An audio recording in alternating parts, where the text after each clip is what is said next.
Continuem, seguim a la sintonia de Ràdio Clara, seguim a Lliure Directe, aquest espai que dediquem a les entrevistes, que dediquem a la vostra participació. Arriba l'hora del divendres de tertúlia, en el que avui tenim per participar així amb nosaltres a Antonio Pérez Collado, company de la CCT i de l'Ateneu Llibertari al Margen. Bon dia, buenos días, Antonio. Hola, buenos días, ¿qué tal? Aquí estamos, que tenía dos micros abiertos, creo. Sí, digo, algo raro se oye por ahí. Menos mal que estamos al tanto. Lleva el chaval un buen día hoy, sí. Hoy la llevamos. Es que el directo tiene muchísimos peligros, ¿eh? Sí, pero a veces son demasiados, ¿no? Demasiados peligros. Bueno, y tenemos también a Manolo Gallego.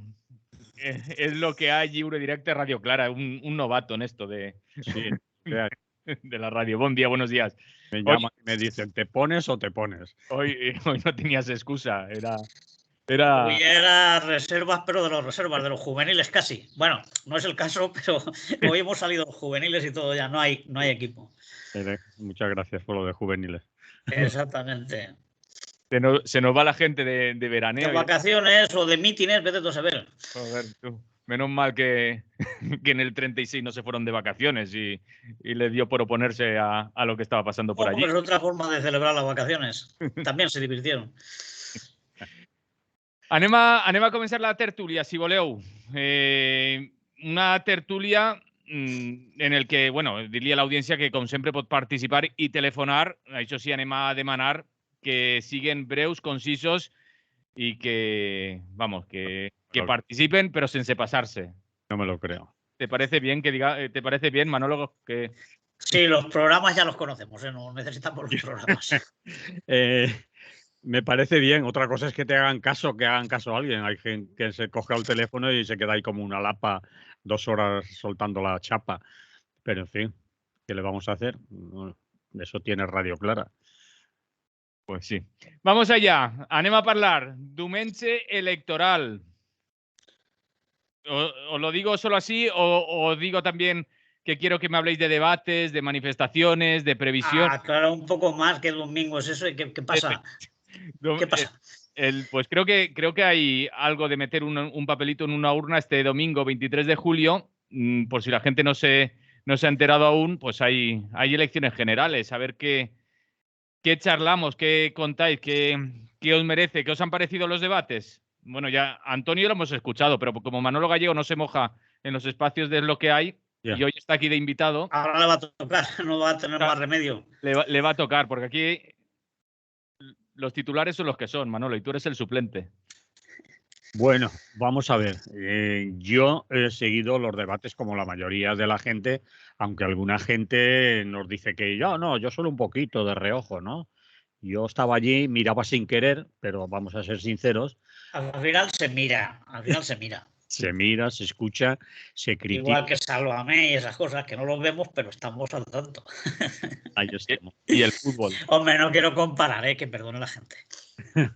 Bueno, resumiendo, yo de los debates en general creo que ya está bastante hablado. Si tal, podíamos hablar del último A3, pero en fin, el primero en A3 Media fue un guirigay, fue un debate que, bueno, ya lo comentaba con el compañero que teníamos que hablar de él ese mismo día, bueno, comentarlo en Es lo que hay, y según se estaba produciendo el debate, le estaba diciendo, pues es un guirigay, está falseando datos, está contando mentiras, así no se debate, etcétera. Es decir, que lo que después se opinó en general lo estábamos viendo todos y no hacía falta ser ningún águila, ningún analista político excepcional para darse cuenta que el señor Feijóo estaba soltando trolas importantes, dando datos falsos. El guirigay me refería a cortar, a no dejar hablar, a hablar encima. Y bueno, era un estilo, quizás una recomendación, a lo más seguro que una recomendación de sus equipos de asesores, de que esa era la manera de hacerlo y que no importaba pues mentir o dar datos falsos o hacer un debate de bronca, porque la gente se iba a quedar con lo más sencillo, con el que triunfara quizás en la pantalla ante el público aquella noche. Lo demás ya se examinaría después, pero sería tarde. Ese fue el primer debate, no me gustó. El debate a 7 pareció, cuando se hicieron en Radio Televisión Española, yo creo que cambió bastante el estilo de los debates, también un poco la moderación, hablaron mejor, en ese caso eran los representantes o los portavoces de los grupos políticos en el Parlamento, pudimos escuchar más voces que las de los supuestamente dos líderes y los únicos, bueno, la realidad es que son los únicos que tienen posibilidades de optar a presidir el próximo gobierno, siempre apoyados por partidos como Sumar en el caso de Pedro Sánchez, el PSOE, y por parte de la gente de Vox que apoyaría al Partido Popular. Pero pudimos escuchar otras propuestas, estaba allí la gente de los demás grupos, estaba Sumar, estaba Esquerra, estaba PNV, estaba también EH Bildu. Bueno, para mí fue bastante más interesante, se escucharon propuestas y el último, el debate a 3, que debía de ser a 4, que también me pareció más interesante que el debate a 2 de la primera, el primer debate, el de Antena 3. Qué decir, que bueno, en los medios de comunicación se juega mucho a eso de quién ha ganado, quién ha perdido, quién ha salido mejor, pero yo no sé.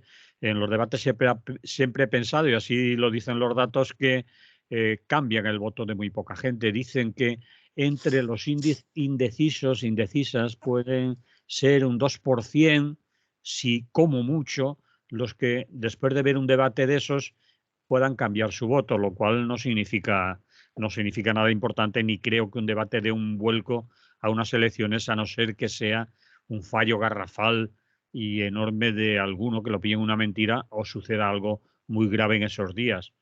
Así que no le doy más importancia, aunque sí conviene verlos, y la prueba es que mucha gente los ve, ¿no? Porque los índices de audiencia, los shares de las televisiones son muy altos, ¿no?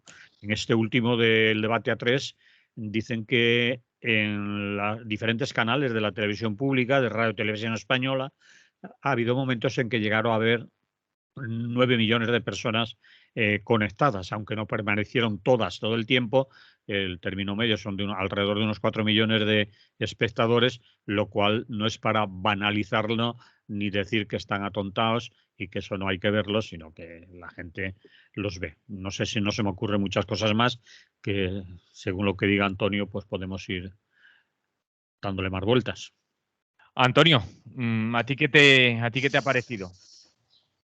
Bueno, según Ana Rosa no lo vio mucha gente y fue un desastre esto del debate a 4 a 3. Está atontada la Ana Rosa. Sí. Vale. Bueno, pues ahí están las estadísticas, tenemos que fiarnos, ¿no? Aunque las haga el CIS incluso, ¿no? Habrá algunos requisitos y harán entrevistas y los datos pues son los que cuentan lo que ve la gente.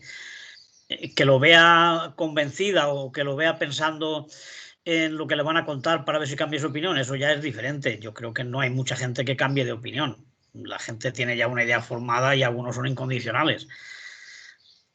Y digan lo que digan, ese está mintiendo, ese no vale, va a ganar el mío. Bueno, es como el que va a un Madrid-Barça y piensan que haya uno que se va a cambiar de equipo en función de cómo jueguen. No, cada uno sale diciendo que le han robado el partido si le ha ido mal, ¿no?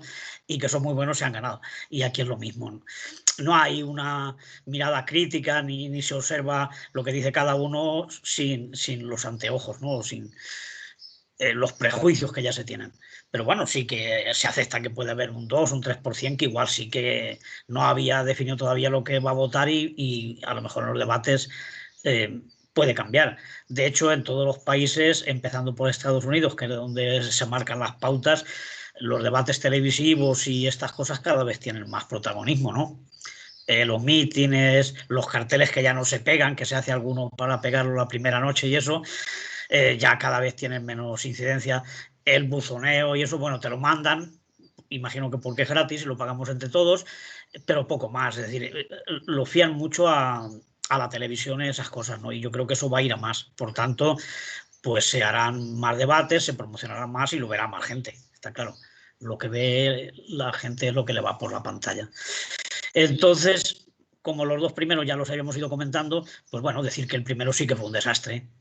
Estuvo mal, bueno, no estuvo moderado, porque no sé, lo único que se hacía es informar de vez en cuando de cuánto tiempo llevó a cada uno, pero sacar preguntas o decir, oiga, respete el turno, o respete lo que esté diciendo o, en fin, no se centró nada, y aquellos iban, pues eso, imagino que Feijóo le habían dicho, como cuando en el fútbol, ¿no? Que teníamos un Messi en el equipo, en el colegio, oye, ese que no se escape, aunque sea agárralo por la camiseta o algo, pero aunque no nos marque, por una cosa así. Es decir, tú interrumpe porque si no te va a dar. Que pase el jugador claro, o la pelota, ¿no? Sí, lo hizo bien, la verdad es que lo hizo bien, incluso están contentos, ¿no? Pero vamos, no por lo que dijera, que la mayoría de las cosas eran mentiras, como ya se ha visto, y que tampoco tiene una oratoria brillante. Y el presidente pues estuvo bastante nervioso y no aprovechó su dominio de los temas, y el hecho de que él es el que está en el gobierno, él tiene ventaja. Más y me cuando han hecho algunas medidas que se pueden defender.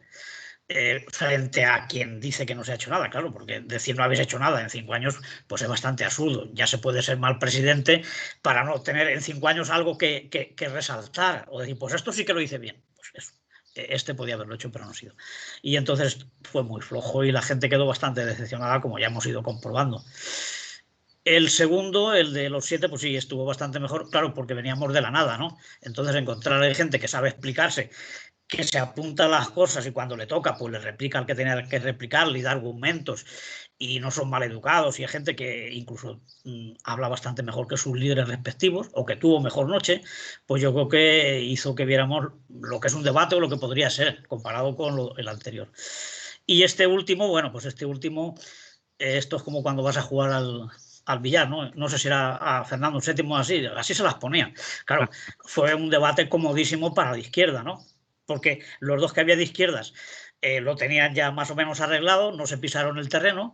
Si acaso dijo, bueno, sí, pero eso ya lo hablaremos. Cuando algo de la jornada laboral o algo, dijo, no, pero es que las de Sumar vamos a ir más allá. Y dije, bueno, pues ya lo hablaremos cuando estemos en el gobierno. Es decir, no había ninguna crítica. Y luego solo estaba el de la extrema derecha, que tampoco es que estuviera muy bien. Se limitó a sus consignas y a intentar afianzar su voto. Y entonces Pedro Sánchez y Yolanda Díaz estuvieran muy bien, claro. ¿Quién le iba a sacar lo del Sáhara, lo de la OTAN, lo de los CIES, lo de la reforma laboral no derogada, lo de la ley Mordaza, lo del retraso de la edad de jubilación, lo de, en fin, el abandono que hemos hecho del Polisario y todas las defensas que íbamos a hacer para que tuvieran un territorio, ese pueblo y tal? Todo eso nadie se lo podía recordar porque, claro, Abascal no iba a ponerse en plan ultraizquierdista, ¿no? Entonces no tenían ningún miedo de que les atacaran. Y encima, el contrapeso de tener a Vox ahí, pues hacía que ellos incluso aparecieran como gente de izquierdas y gente guay, gente de los nuestros, ¿no? Entonces fue un debate comodísimo. Y además, pues bueno, incluso Pedro Sánchez, pues ya sabiendo que no le iban a atacar y ya después de que le habían avisado de que lo había hecho bastante regular en el primero de ellos, pues estuvo un poquito mejor. Y bueno, pues la verdad es que también el presentador, que es el mismo el de A7, ¿no? Los dos de la televisión española lo ha hecho el Xavier estuvo bastante bien y es un tipo que domina el medio y sabe hacerlo, ¿no?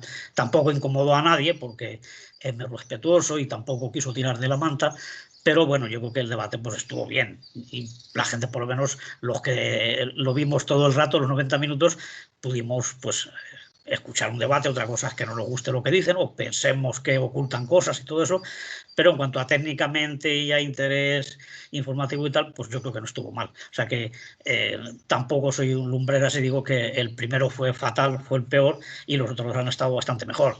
De ganar y de vencedores y tal, bueno, pues yo creo que igual Yolanda en este último aprovechó más para meter algunas de sus reivindicaciones, sus propuestas, y Pedro Sánchez estuvo más conservador y no quiso arriesgar, ¿no? Entonces tampoco se puede hablar de perdedores y ganadores, sobre todo teniendo en cuenta que salga lo que salga, ya allí quedó claro que iban a gobernar juntos, que no había otro remedio. Por eso cuando yo esté con Yolanda, yo si gobierno con alguien será con Pedro. Incluso ya se quitan el tratamiento de señor presidente o el apellido y tal, ya directamente como colegas y como miembros del próximo gobierno, si salen las cosas como ellos piensan, ¿no? Eso ya lo dejaremos para el final, las predicciones. Pero como digo, bueno, yo veo que no han estado mal y es lo único que la gente ve de estas cosas. Porque en cuanto a leerse los programas y saber lo que dice cada uno, aparte de que ocultan mucho y cada vez son más resumidos los programillas que te mandan a casa, son 4 consignas, pues por lo menos aquí dejan que los veas y sepas cómo son. Y luego pues no tienen claro, como lo hacen todo en plan a la americana y ahora tienen tantos medios, pues interrumpen lo que están diciendo, ponen otra cámara que está recogiendo la entrada, cómo baja del coche, cómo lo recibe el director de la cadena. Bueno, hacen un espectáculo de algo que es bastante normal, que es un debate que podrían empezar ya sentados allí en su sitio, ¿no? Pero bueno, le hacen que pasen por los estudios, por el despacho que tienen allí con sus asesores, para que vayamos entrando en calor, ¿no? Como en el fútbol también, cuando conectan con los vestuarios y con el pasillo y todo eso. En fin, es para hacerlo más televisivo, ¿no? Más el espectáculo. Vale. Sí. Bueno. Con el tema de previsiones, ¿os atrevéis? ¿Os atrevéis a hacer porras, Manolo? Hombre, depende de lo que nos juguemos.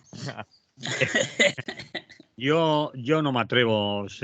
Cada uno puede hacer las que quiera. La cosa parece ser que está bastante equilibrada, aunque Feijóo tiene claro que va a ganar y por goleada casi. Pero el hecho de que en este país, es curioso, están protestando todos, pero lo hacen elecciones tras elecciones, de que en los últimos días, es decir, creo que desde el lunes o el martes ya no se pueden publicar encuestas, aunque ellos, los partidos y las coaliciones, y ellas las tienen, lo saben, es decir, ese tracking diario que hacen en las casas de encuestas a las organizaciones políticas les llegan. Quizás a algunos medios también les están llegando y los conocen, pero no se pueden publicar, no se pueden comentar, no se puede decir cuál es la tendencia, igual que la jornada de reflexión es otra anomalía y algo anacrónico. Bueno, yo no me atrevo con los pronósticos, si soy sincero. Una cosa es lo que te gustaría, o lo menos malo que te gustaría dentro de lo que hay, es decir, dentro de lo que hay, obviamente, yo prefiero que no sea Feijóo con Vox los que tengan el gobierno y prefiero que continúe lo que hay porque no hay otra cosa mejor. Si tiene que haber un gobierno y no hay más remedio y estamos donde estamos, no nos vamos a engañar, porque no estamos haciendo la revolución ni está previsto para la semana que viene que empiece. Te van a quitar el carnet, Manolo. Bueno, yo ya el carnet tengo varios, pero en fin, el que quieran. Bueno, yo no me atrevo, sinceramente, porque sería ponerme de parte. Una cosa es lo que me gustaría y otra cosa es que no lo sé. Y no creo que nadie pueda asegurar, si no es un hooligan, si no es un Feijóo, un seguidor de vamos a ganar seguro y no vamos a necesitar ni a vos. Yo eso tampoco me lo creo. No lo sé, Antonio, si lo tiene más claro. Antonio, por lo que lo he escuchado, él tenía más o menos claro que digamos que el bloque progresista lo tenía más fácil porque los otros son los que son, no pueden contar con nadie más, ¿no? El PP Vox, no sé dónde van a buscar más alianzas, Antonio. Claro, es que se ha cerrado mucho el abanico de posibles compañeros de viaje para la derecha, ¿no? Porque vivimos una etapa muy larga, donde ganara el PSOE o ganara el PP, pues iban al PNV o se iban a Convergencia y Unión y ya tenían gobierno, ¿no? Porque a ellos les daba igual. Ellos conseguir transferencias de la sanidad, conseguían más presupuesto para sus autonomías o para sus territorios y gobernaban bien con el PP o bien con el PSOE. Claro, al haber aparecido Abascal y necesitarlo, porque yo creo que el PP lo va a necesitar, ya todos los demás, vamos, yo creo que se suicidan, tanto el PNV como lo que queda en Cataluña de restos de uno y otros partidos, no pueden pactar estando Vox en el equipo del gobierno, ¿no? Por tanto, la derecha se queda un poco cortita, aun siendo optimistas como son ellos, que tampoco creo que tengan muchas razones Feijóo para decir que va a arrasar, porque ni lo está haciendo muy bien, ni hay elementos, ni hay datos que puedan basarse en ellos para decir que van a arrasar. Otra cosa es su deseo. Queremos gobernar en solitario, claro, eso cualquiera, ¿no? Pero no tiene ningún elemento de juicio, ¿no? Y por tanto, pues es muy arriesgado. La izquierda lo tiene mejor, porque aparte de que ya lo han anunciado y ya han gobernado durante este último periodo, es que no hay ningún problema para sus bases y para la gente que los vota de gobernar juntos. Es más, se lo están pidiendo. La gente está diciendo a la izquierda, todos juntos y tal. Y luego por ahí quedan restos. Hombre, dicho con todo el respeto, ¿no? Quedan partidos y coaliciones de comunidades que son bastante más potentes que lo que le queda al PP, que le podía quedar uno del pueblo navarro y algunos sueltos por ahí por Canarias. A esto les queda Esquerra Republicana, les queda Bildu, les queda bastante para sumar, si le hiciera falta. Si con Yolanda y Pedro Sánchez no fuera suficiente. Entonces yo pienso que por ahí puede estar la cosa. Tampoco yo lo tengo muy claro, ¿no? Porque claro, ellos tendrán estadísticas, pero es que tampoco te puedes fiar de las estadísticas, ¿no? Que incluso se pueden publicar, las puedes publicar en Francia o en Italia o en Malta o en algún sitio y ya no las has publicado aquí. Pero están hechas. Hay un periódico, Antonio, que se llama El Periódico, concretamente en Andorra, que publica uno y como no puede poner nombres de partidos políticos, le pone nombres de frutas, ¿no? Ah, claro, sí, ya lo han hecho alguna vez. Sí, están subiendo los pepinos y están bajando las patatas. Bueno, claro, pues ya más o menos a lo que llega la gente ya se hace la idea. 2023. Exactamente. Sí, y luego se me había quedado antes por el tema de las mentiras, que bueno, aquí todo el mundo miente, ¿eh? Que no le queda a la gente ninguna duda. Pedro Sánchez también mintió y además bastante bien, bastante gordo, ¿no? El tema de tráfico hoy se lo están recordando. Ya se ha informado, hay un compromiso con la Unión Europea que en 2024 hay que cobrar por el uso de las autovías, ¿eh? Eso no era mentira. O sea, no era mentira, quiero decir, no se podía negar porque es verdad que tenían pensado hacerlo. Otra cosa es que no lo hagan. Pero si no lo hacen, tendrás que buscar alguna otra forma de recortar presupuestos o algo de gasto para que Europa siga dando dinero, porque estaba condicionado a las ayudas. El próximo plazo ya va condicionado con eso, con que se ponga un cobro por usar las autovías. Así que eso era una mentira. Y la otra era de que nunca habían congelado las pensiones. Sí que las habían congelado. Lo que pasa es que como luego el gobierno cambió, pues ya no se aplicó ese acuerdo, pero se habían congelado y se han recortado y han alargado la vida laboral y han hecho todas las perrerías que han querido, reformas laborales y tal. O sea que quizá lo de Abascal ya es más exagerado y más bestia, pero los otros, como buenos profesionales y buenos políticos, mienten. Es que no hay duda, la política se basa en engañar y en seducir y en mentir. Lo que pasa es que hay unos que lo hacen con más gracia que otros y se nota menos. Y luego también hay menos periodistas que critican a unos que critiquen a otros, porque hoy, pues con la izquierda esta progresista y tal, hay muchísimos medios que están muy a gusto y tal. Bueno, al menos los medios con los que simpatizamos y con lo que la gente considera que son los de verdad. Claro, luego están el ABC, todas esas cosas, Intereconomía y tal, que la gente ya de eso pasa.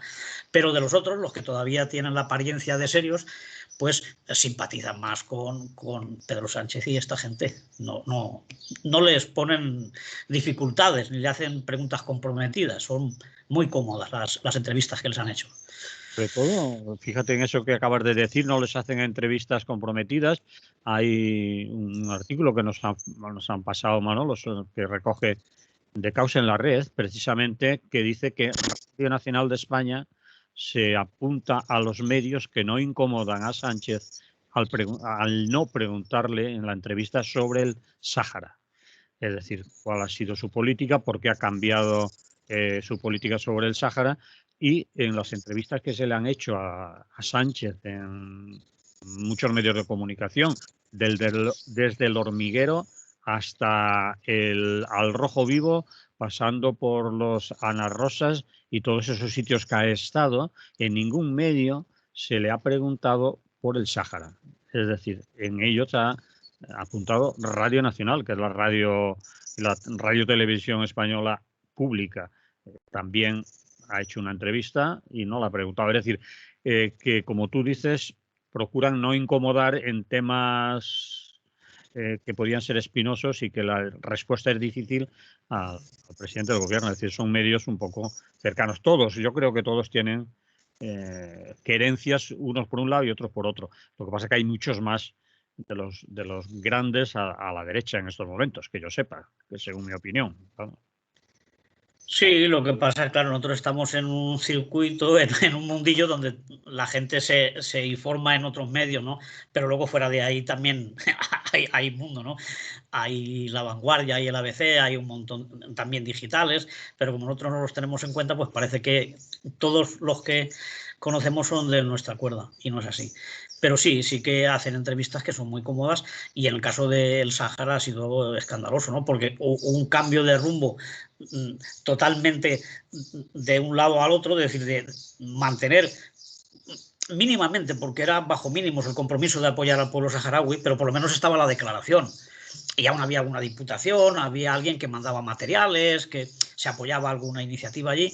Pero claro, de repente decir, el que tiene razón es Marruecos y hay que hacer un referéndum para que sea una autonomía, más o menos lo que es la propuesta de Marruecos, y comprar esa versión el gobierno de España, que lleva toda la vida diciendo que Franco y bueno, el cambio que hubo, que fue un error, no proteger el derecho de los saharauis, pues ahora se han cambiado de bando, y eso supone pues abandonar totalmente las reivindicaciones del pueblo saharaui. Después de tantísimo tiempo no ve una salida, y yo creo que eso, España tenía un compromiso ahí porque ya los había abandonado una vez y ahora es la segunda. Y eso no se pregunta, como no se pregunta por lo de la valla de Melilla, y ha quedado ahí que se murieron, pero cayeron para el lado de Marruecos. O sea, al ser golpeados cayeron en tierra de Marruecos, cuando hay imágenes y hay testimonios de que no fue así, y que aparte de eso se tiene que haber investigado. Y entonces tampoco se pregunta mucho de esos, como lo de Tarajal, que se ha quedado ahí y que también hubo 13 muertos. En fin, esos temas no se tocan, ni porque estamos en una guerra y estamos mandando armas a un conflicto, pues donde tampoco hay mucho que esperar, ¿no?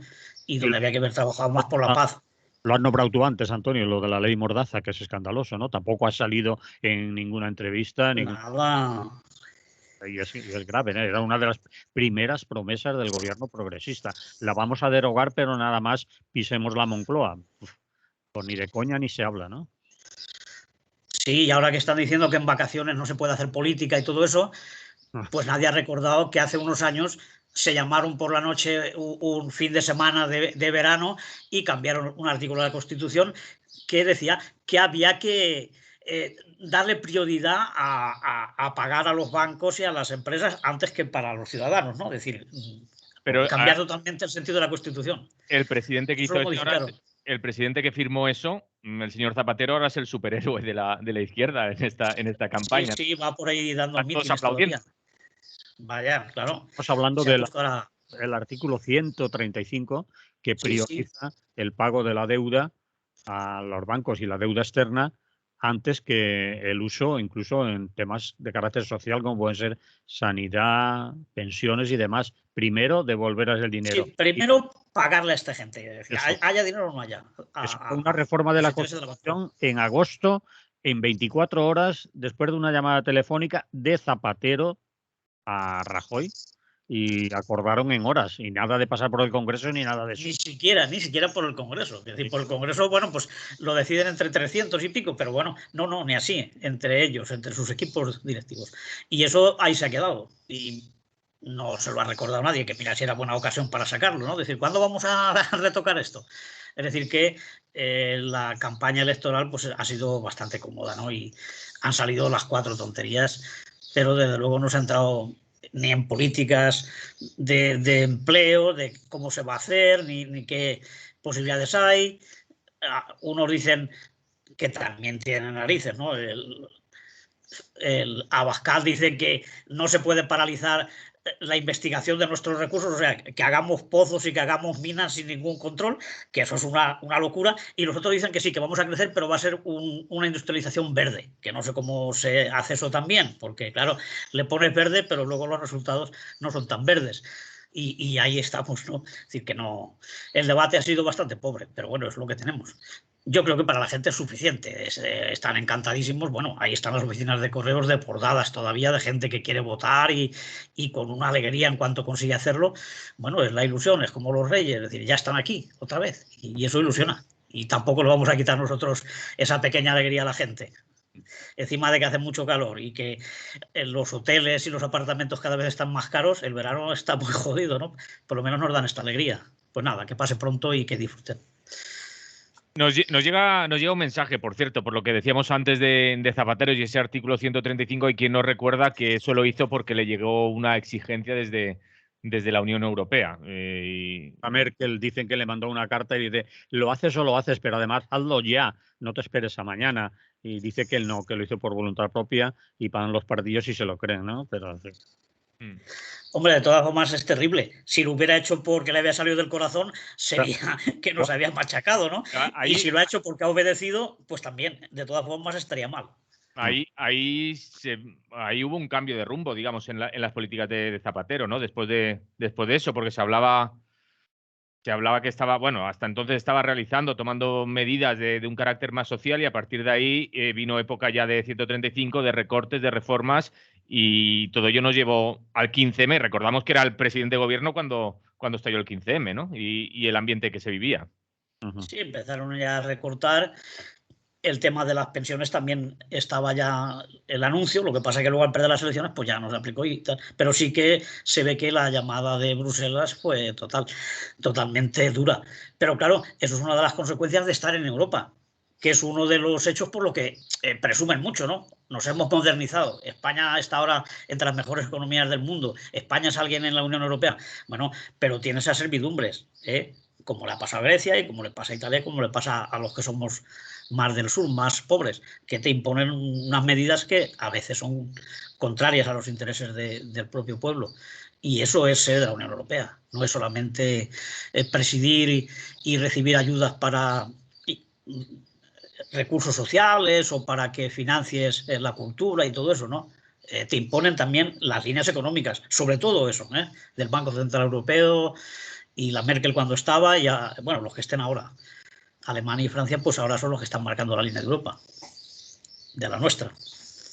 Sí, bueno, dejamos a Zapatero porque nos estamos yendo también unos cuantos años para atrás. Nos escribía un oyente, como decíamos, por WhatsApp, nos dice, no sé si alguno estuvo ayer en la mani de la plaza del Ayuntamiento. Dice, me han comentado que había muchísima gente. Esperemos que esto sea indicador de que tendremos un gobierno menos malo. Yo no sé si alguno de vosotros estuvo, pero no sé si queréis decir algo también sobre esta manifestación, que por lo que hemos visto, yo no estuve, pero por lo que hemos visto sí que hubo mucha gente participando de esta manifestación.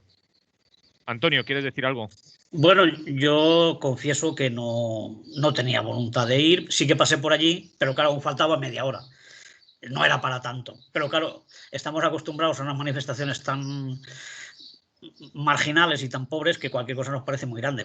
Sí que hubo, hombre, yo por lo que vi ya estaba preparado y se veía gente, pero yo tengo hitos mucho más altos de manifestaciones en Valencia masivas. Y el hecho de lo que lo vinculemos con las elecciones y con un próximo gobierno, pues quizá nos confirma lo que los que no hemos ido, nos hemos abstenido de hacerlo, porque dijimos desde el primer momento que aparte de que hubiera 300 colectivos y mucha gente de grupos sociales y gente que sí que está en luchas que apoyamos y que entendemos, pero que la intención de fondo era un poco trabajar en reforzar la candidatura del gobierno progresista o de los que quieren volver a ser gobierno progresista. Y la interpretación, la forma en que la hace la persona que ha mandado pues viene a confirmar un poco ese temor que teníamos, que se ha vinculado totalmente la asistencia con, pues eso, un impulso o un apoyo a los partidos de la izquierda. Los convocantes no lo ocultan, Sí, claro. Hombre, si es que estaba abajo 23J y tal puesto tal, allí. pero 23J vota, iba también claro, en la pancarta. Es que más claro ya el agua. Bueno, yo coincido con Antonio. No fui, últimamente no voy a manifestaciones porque me pillan lejos y hace mucho calor, pero estaba claro lo que ha dicho Antonio. Es una manifestación convocada adrede para empujar a la gente cara a un 23J y la posibilidad de revalidar o no el gobierno y animar a la gente. Tenía un claro cariz electoralista. Independientemente de que esas manifestaciones se deban hacer, lo que pasa es que hemos echado mucho de menos a toda esa gente empujando tanto, dando la paliza, insistiendo en salir a la calle cuando estaban los nuestros, entre comillas, cuando el gobierno del Botánico estaba en la Generalitat o el gobierno de Madrid estaba quien está aún. Manolo, por lo que estás diciendo, incluso hemos visto alguna pancarta, algún cartelito de estos que llevaban manifestantes en el sentido de vota para que no haya que manifestarse o menos manifestaciones y más votar. Eran algunas de las pancartas que veíamos, ¿no? Muy fuerte. Es una vergüenza esa expresión, es decir, vota y ya, tú vota y después vete al sofá, ¿no? Vete al sofá 8 años. En fin. Sí, yo estoy de acuerdo en eso que estáis comentando, ¿no? Que el sentido estaba totalmente claro. Sí que es cierto que hay muchos colectivos que han firmado pues porque todo lo que ponía en el manifiesto, ¿quién va a estar en contra de todas esas cosas? De más vivienda social, libertad, no expulsión de los emigrantes, es decir, todo lo que estamos en todos los años saliendo a la calle estaba ahí puesto. Entonces, claro, eso no puede decir que no lo firman. Por eso entendemos muchos colectivos que lo firmaron. Pero los promotores y la intencionalidad está clarísima, que era pues reforzar a estas candidaturas, ¿no? Y claro, parece que se hace como un último esfuerzo para que no tengamos que volver a estar en la oposición, y entonces sí que hay que manifestarse. Porque claro, cuando gobierna el PP, pues entonces todo es culpa del gobierno y con este gobierno vamos de culo y todas aquellas cosas que cantábamos cuando gobernaban los otros. Y yo creo que no tiene eso justificación, porque hemos visto que recortan derechos todos y que gobiernen unos o gobiernen otros, o a ti te guste votar o no te guste, lo que hay que hacer es estar en las luchas y no se puede dejar, pues lo mismo que ayer se salía y lo mismo que se decía ayer, cuando te lo dice un colectivo que está por lo del cierre de zapadores, por el cierre, o te lo dicen los de Tanquenco Friends, que entonces no pasamos de los 300 o 500 manifestantes, ¿no? Y la causa es justísima, ¿no? Entonces toda la gente que está por luchar y por defender eso tendría que salir también, con independencia de que en Madrid esté Zapatero, esté Rajoy o quien esté. Entonces no es una alternativa lo de manifestarse o votar, es complementario. Para el que vota es complementario, y para que los que no votamos, pues es nuestro camino, lo de estar siempre al lado de los colectivos y las luchas que haya en cada momento. No podemos renunciar a la calle, no. Lo de elegir un representante y luego quedarte 4 años en casa no trae otra consecuencia que la pérdida de derechos. A mí es que esas pancartas de vota para no tener que manifestarte me parecían un error muy... Y es un error. Es un error, y espero que no lo hayan hecho los organizadores. Gente que eran honestamente individuales de estas que llevaba gente. Sí, pero que recoge un poco el espíritu que no sé dominaba ahí. No sé si quien la llevaba era organizador o no, porque son pancartas que hemos visto por fotos por redes sociales, pero vamos. Más cosas. Más cosas, Cuéntame más cosas. Bueno, entre los temas que teníais apuntados en esto del tema electoral, no sé si queréis hablar un poco sobre toda esta polémica que ha habido con correos y con el voto por correo y todo eso. ¿Alguna cosa queréis decir de todo ello? ¿Os ha llamado la atención a vosotros también lo que se ha hablado de correos y la insistencia en esto? Sí. Claro que nos ha llamado la atención. Sobre todo que sea tan importante que no lleguen las papeletas a tiempo, que yo imagino que es una cosa gravísima, está claro, porque es un servicio público y tiene que ser eficiente. Pero cuando se pierden las cartas o no te llegan las citaciones, o los compañeros de correos están denunciando que trabajan en invierno con mucho frío y en verano con mucho calor, lógicamente, o que los ritmos son inhumanos, o que ves que cada vez hay menos personal en ventanilla y que aparte de hacer su trabajo, de vez en cuando tienen que decirte que si quieres una papeleta de lotería o si quieres un seguro, es decir, tienen que estar de agentes de ventas también. Todo eso lo ha denunciado algún agente de correos, en concreto la CGT lo ha hecho, me consta porque los conozco y veo lo que sacan. Y nadie les ha hecho caso, nunca ha tenido repercusión. Es decir, va muy mal correos, estamos dejándole el sector a las empresas privadas, las empresas de paquetería, cuando se puso de moda algunas empresas que empezaron a hacer también reparto de cartas y tal, aunque eso ahora parece que va un poco a menos, se ve que no era tanto negocio como pensaban, pero aún así sigue habiendo reparto privado, ¿no? De cartas de bancos y todo eso. Y en ese momento no se ha hecho nada. Aparte, se ha ido deteriorando la calidad del trabajo. Antiguamente Correos eran todos trabajadores públicos, eran funcionarios, eran de Correos. Ahora quedan algunos, pero se va reduciendo. De hecho, ya algunos han optado por irse a otros ministerios y tal, porque ven que en Correos la cosa se acaba, ¿no? Y como podían cambiarse al ser funcionarios, se han ido a otros trabajos.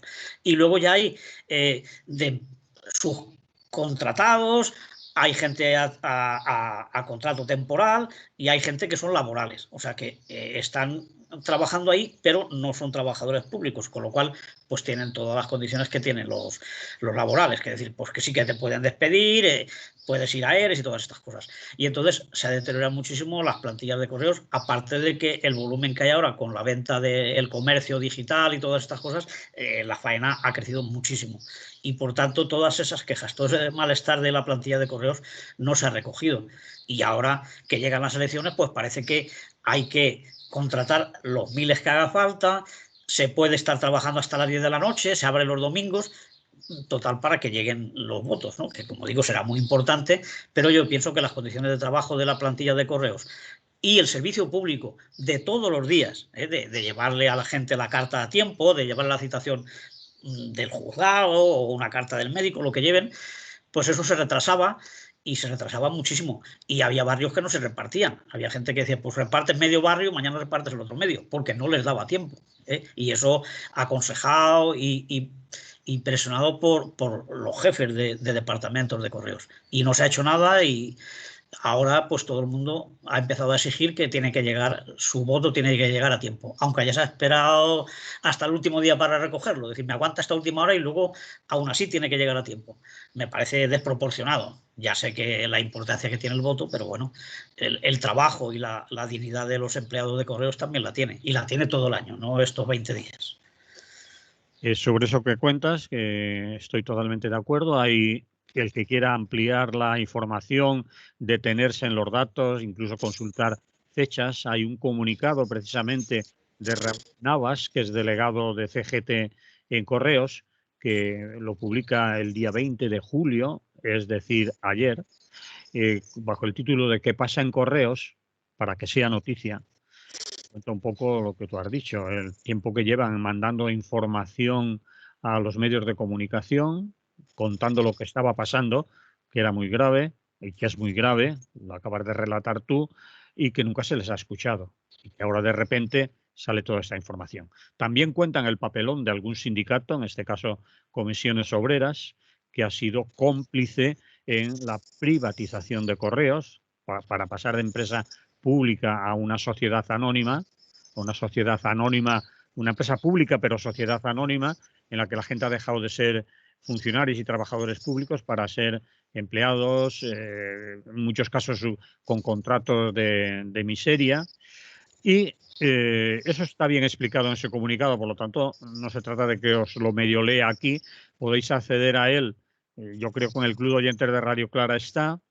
Obviamente en la página de CGT de Correos está, en su Facebook, y ahí hay datos, fechas, cuenta cómo llegó Feijóo en el año que llegó, cómo empezó la privatización, cuenta su amistad y el apoyo del sindicato Comisiones Obreras a todo eso, aunque ahora salgan a protestar. Y bueno, lo curioso también que he visto yo en los medios estos días es que se hace referencia concretamente a la contratación de alrededor de 20.000 nuevos empleados, 20.000 nuevos contratos para cubrir en las elecciones pues las deficiencias o apoyar o la falta de personal. Pero puede quedar como aquello de que han contratado 20.000 solo para las elecciones. Y es cierto, han contratado a muchos, pero no dicen que hay prácticamente 11.000 casi que están de vacaciones.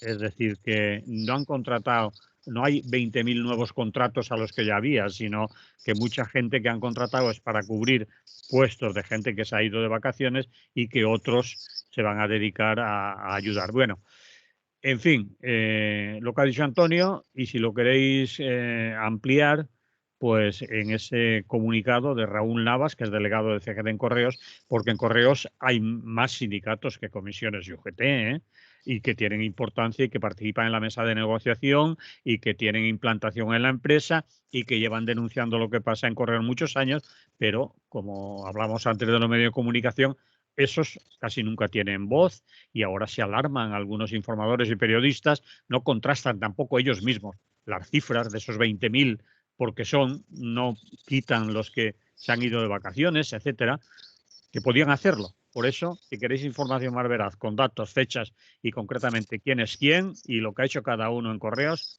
os lo recomiendo. Está publicado además reciente, 20 de julio, Raúl Navas, ¿qué pasa en correos para que ahora sea noticia? Se pregunta. Pues ahí hay información. El 20 de julio creo que es cuando se publica en la web de CGT del País Valencià, pero el artículo tiene unos días más. Creo que originalmente está publicado en Viento Sur, pero lo recogen, bueno, en Viento Sur y lo recogen también desde la web de CGT. Es el artículo de Raúl Navas, que entre otras cosas, el otro día estuvo participando aquí en el programa de CGT en Acción y nos contaba, nos explicaba que, claro, que la carga de trabajo durante las elecciones no es solo el hecho de repartir los sobres y las papeletas para la votación, sino que toda la propaganda electoral, la recogida después de esos votos, la entrega, que vamos, que en esta época se multiplica mucho esa carga de trabajo. Y también nos explicaba que dice, claro, venimos de la campaña del 28M y aún no nos hemos recuperado y estamos en esta. Dicen que... Y explica también el alto grado de siniestralidad que existe en correos, que mucha gente puede no creérselo, pero dice que no hay años que no tengan accidentes mortales, ¿no? En correos, que muchas Sí, veces... con motos y carteros que son atropellados porque van por la calle. Golpes de calor, ahora que estamos en verano. Y el calor y luego cuando hace frío, y también pues de los ritmos de trabajo, lesiones, porque claro, hay gente que mueve mucho peso dentro de donde se está distribuyendo y clasificando. O sea que la gente puede pensar que es muy cómodo porque llega a una oficina que a veces hasta tienen buena temperatura, pero detrás hay mucha gente trabajando con camiones, con motos, con palés, es un trabajo muy duro. Y además la falta de personal era previsible, aunque las elecciones se han convocado de una manera un tanto apresurada, pero ya hace tiempo que se convocaron y ya hace tiempo que estaba previsto que en julio y agosto la gente trabajadora se va de vacaciones, es decir, que ha habido bastante improvisación por parte de la dirección de correos, ¿no? Además, estos 20.000 contratos van a servir para decir que se ha creado no sé cuánto empleo, ¿no? Porque claro, aquí lo importante es que se hagan contratos. Luego, lo que duran y en qué condiciones, eso no cuenta. Bueno, simplemente a lo mejor había un poco que aclarar, ¿no? Eso de la empresa Correos. Claro, el cambio que ha habido es ese. O sea, no es que se le venda a una empresa privada. Es decir, sigue siendo mayoritariamente, de todo, propiedad del Estado, pero pasa a ser una empresa, no es un departamento, con lo cual tú ya no eres funcionario, es un trabajador laboral como si fueras de la Ford o de Coca-Cola o de cualquier otra empresa. Eso tiene muchísima pérdida de derechos. Por eso dije yo que en el momento en que eso se cambió, hubo gente que siendo funcionaria, pues tuvo la opción de quedarse en Correos, pero como laboral, o prefirió irse como funcionario, pues a enseñanza, a Hacienda, a medio ambiente, donde fuera, ¿no? Porque dejaban de ser ya trabajadores públicos. Entonces, sí, la empresa pertenece al Estado, pero funciona como una empresa privada, dirigida por el dueño, que es el Estado, pero no es un sector público, no es parte del funcionariado, que es lo que contribuye a este tipo de acciones, ¿no? De privatizar, que cada vez el Estado se libra de personal directo.